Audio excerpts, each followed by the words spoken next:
ये product use कीजिए belly fat कम हो जाएगा। बिल्कुल। ये एक मिथ है या रियलिटी है?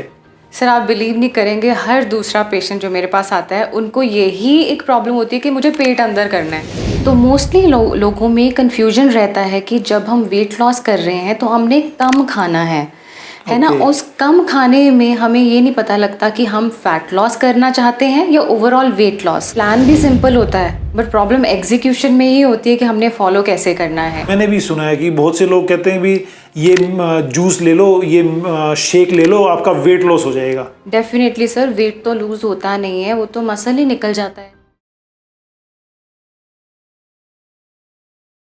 स्वागत है दोस्तों आपका हमारे स्वस्थ भारत पॉडकास्ट में। देखिए, हर कोई व्यक्ति फिट होना चाहता है, कोई डाइट प्लान करता है, कोई जिम जाता है, लेकिन ना तो वेट कम हो पाता और वीकनेस अलग से हो जाती है, प्रोटीन डेफिशिएंसी वो बरकरार है। अब प्रॉब्लम कहाँ है, आपकी डाइट में या नॉलेज में? आज इसी चीज़ के लिए हमने इनवाइट किया है मैडम प्रतिभा महाजन को, जो एक रिनाउंड डाइटिशियन हैं और बहुत लोगों की हेल्प कर चुके हैं उनकी फिटनेस की जर्नी में। तो दोस्तों, बहुत ही सरल भाषा में आज मैडम आपको बताएंगे कि क्या खाना चाहिए और क्या नहीं। स्वागत है मैम आपका। धन्यवाद सर, आपने मुझे मौका दिया अपने दर्शकों के साथ रूबरू होने के लिए। मैं पूरी कोशिश करूंगी कि आपके क्वेश्चंस के आंसर बहुत अच्छे से आराम से बता पाऊँ। Thank you ma'am, thank you.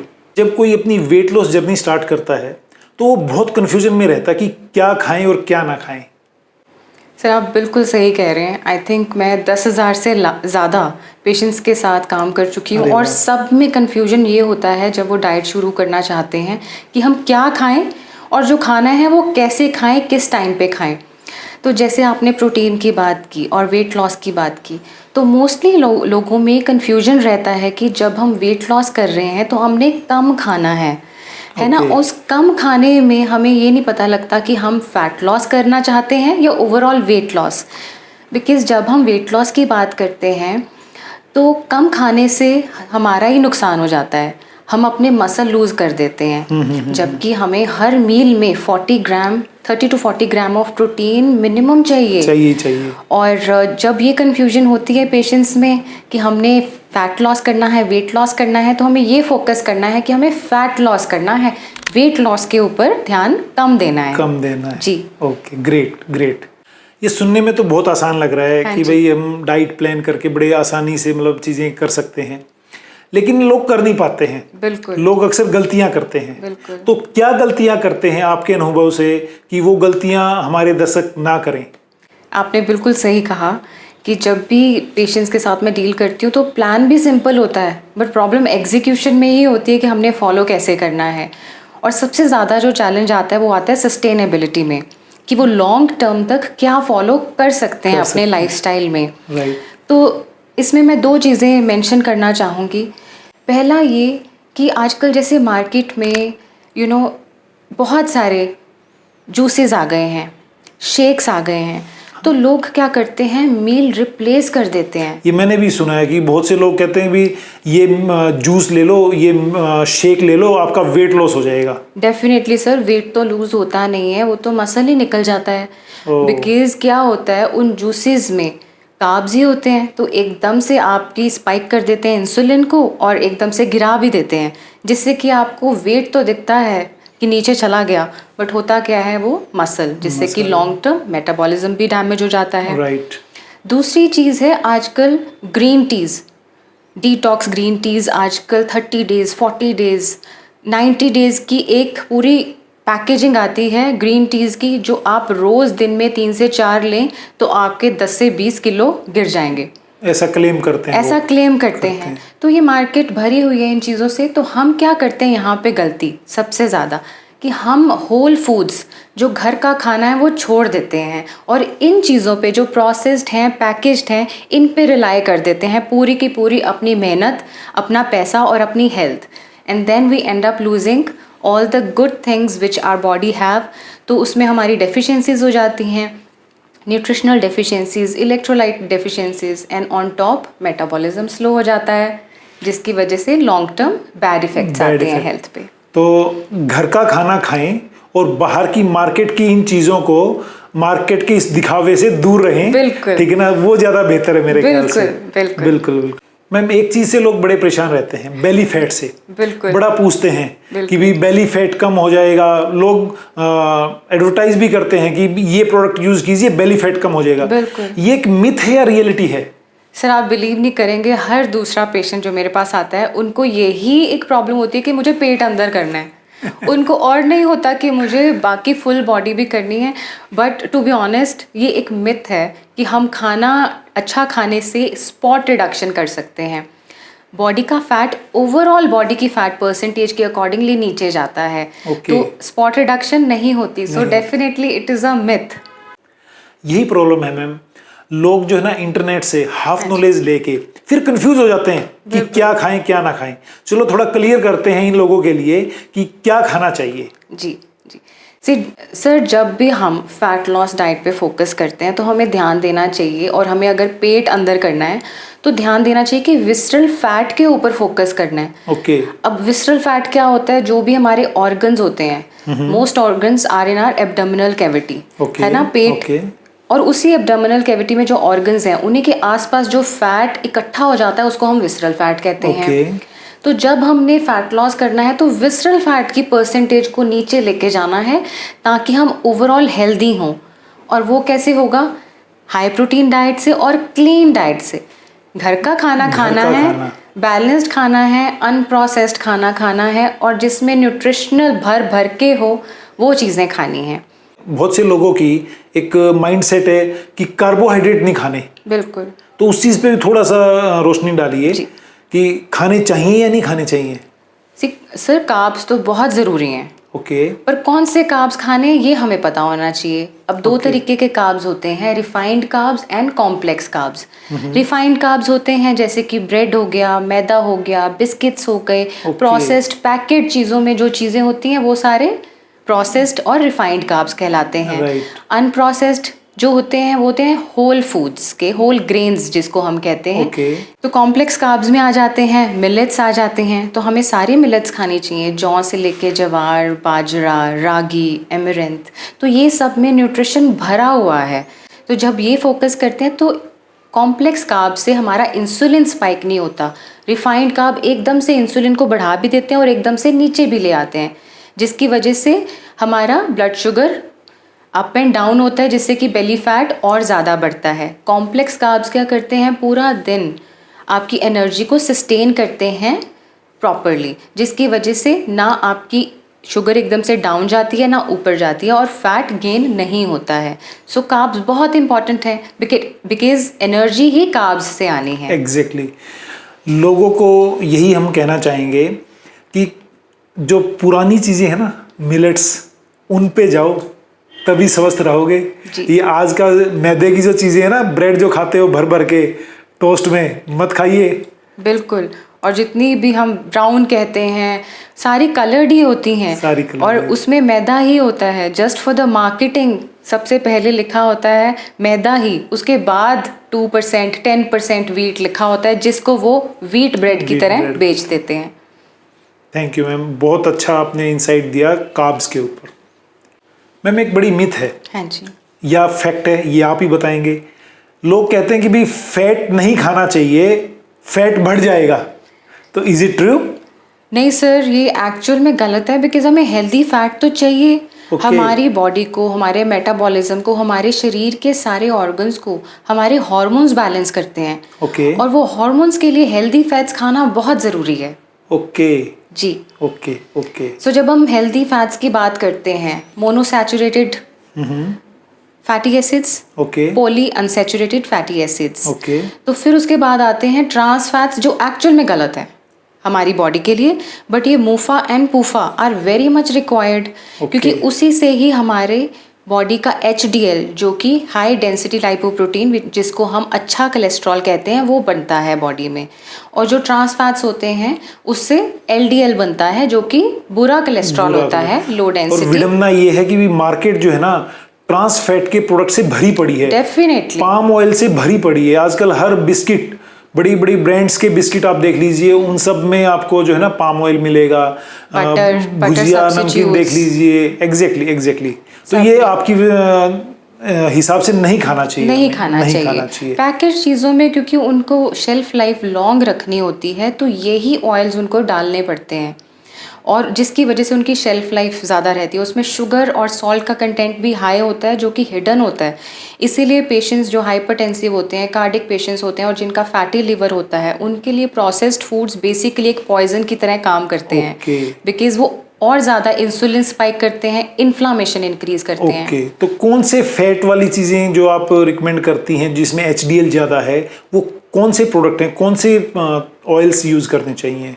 देखिए, जब हम बात करते हैं तो जितना कच्ची घानी का मस्टर्ड ऑयल हम ले सकते हैं, ऑलिव ऑयल, ग्राउंडनट ऑयल, हम घर पे अपना मक्खन बना के खा सकते हैं, घर की मलाई भी खा सकते हैं, बट डेफिनेटली मॉडरेशन में, है ना। बाहर की जो भी चीज़ है वो प्रोसेस्ड ज़्यादा है, क्लेम ज़्यादा करते हैं, बट रियलिटी कुछ और होती है। ऊंची दुकान फीका पकवान। जी, घर का घी खाएं बना के। हाँ जी। Okay, great. तो दोस्तों, HDL खाना जरूरी है। फैट खा के आप फैट कम कर सकते हैं, फैट बढ़ाएंगे नहीं। जी, फैट खा के इवन जॉइंट्स की लुब्रिकेशंस बहुत अच्छी रहती है। और 40 के बाद, इवन 40 से पहले भी मेन और वुमेन को दोनों को हेल्दी फैट्स बहुत ज़रूरी होते हैं, ताकि बाद में जाके उनको घुटनों की जो ग्रीस है वो कम ना हो और वो उनके सारे जॉइंट्स लचीले रहें, पेन ना हो और इन्फ्लामेशन ना हो। ग्रेट। मैम, आजकल ना एक बड़ा ट्रेंड देखने को आ रहा है, लोग प्लांट बेस्ड की तरफ शिफ्ट हो रहे हैं। जी, आप क्या समझते हैं, ये एक ट्रेंड ही है या एक फ्यूचर है ये? सर, मैं ये समझती हूँ कि ये सस्टेनेबल न्यूट्रिशन के लिए जो फ्यूचर है ना इंडिया का, यही होगा जो सस्टेनेबल होगा, जो रियल होगा और जो पॉसिबल होगा। बहुत बड़ी बात बोल दी आपने। ग्रेट। ओके, कैसे, थोड़ा सा बताएंगे? हाँ जी सर, जैसे कि आप देख रहे हैं कि इन्वायरमेंट में मीट प्रोडक्शन से जितनी डिजीजेज हो रही हैं, diabetes, hypertension, fatty liver, inflammation, gut के इश्यूज, सीलिएक डिजीजेस, जितनी भी ऑटो इम्यून डिसऑर्डर्स आ रहे हैं, वो सारे एक्सेसिव कंजम्पशन ऑफ मीट से आ रहे हैं। जी, और अगर हम देखें कि इतना सारा मीट कहाँ से आ रहा है, देखिए इतनी सारी फैक्ट्रीज हैं जहाँ पे अंधाधुंध प्रोडक्शन हो रही है। चिकन को रखा जा रहा है हार्मोनली, उसको हार्मोन्स दे के, फीड ऐसी दे के उसको बहुत जल्दी ग्रो किया जाता है ताकि वो फूल जाए, टेस्ट में बेहतर हो और बहुत जल्दी कट के मार्केट में आ जाए। तो सबसे ज़्यादा बीमारियां, क्रॉनिक डिसऑर्डर्स उसी की वजह से आ रहे हैं। ये बहुत इम्पॉर्टेंट हो जाता है कि हम प्लांट बेस्ड के ऊपर शिफ्ट कर जाएं। ये बेसिकली हमारी सोच में चेंज जो लेके आना है वो बहुत ज़रूरी है। इसी में मैं थोड़ा सा ऐड करना चाहूँगा, जैसे डेयरी इंडस्ट्री है। हाँ जी, डेयरी इंडस्ट्री में मैंने भी कई जगह ऐसे देखा है कि लोग जो है ना फैक्ट्री फार्मिंग कर रहे हैं, काइंड ऑफ, कि भी छोटी सी जगह में ना भर रखे हैं पशु, वहीं इंजेक्शन लग रहे हैं, वहीं सब मतलब चीज़ें हो रही हैं, दूध निकाला जा रहा है, ठीक है जी। और पशुओं की जो सेहत है वो भी इतनी मतलब खस्ता हालत में है, लेकिन दूध फिर भी निकाला जा रहा है। बिल्कुल। और वही दूध हम सब पी रहे हैं, मार्केट पी रही है, ठीक है जी। और ये चीज़ें बड़ा देखने में अजीब लगती हैं, लेकिन लोग एडिक्टेड हैं, आई थिंक, इसके कारण छोड़ नहीं पा रहे, ठीक है। और बिल्कुल सही बात आपने बोली कि भी प्लांट बेस्ड तो फ्यूचर लगता है। बिल्कुल है सर।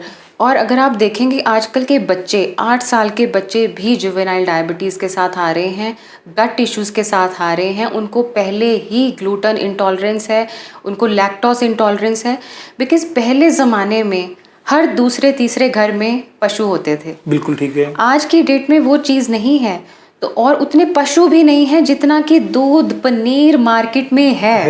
बिल्कुल। तो वो जैसी चीज़ें प्रोड्यूस की जा रही हैं नेचुरल तरीके से नहीं हो रही हैं, जिसकी वजह से इवन बच्चों में ये बीमारियां आ रही हैं।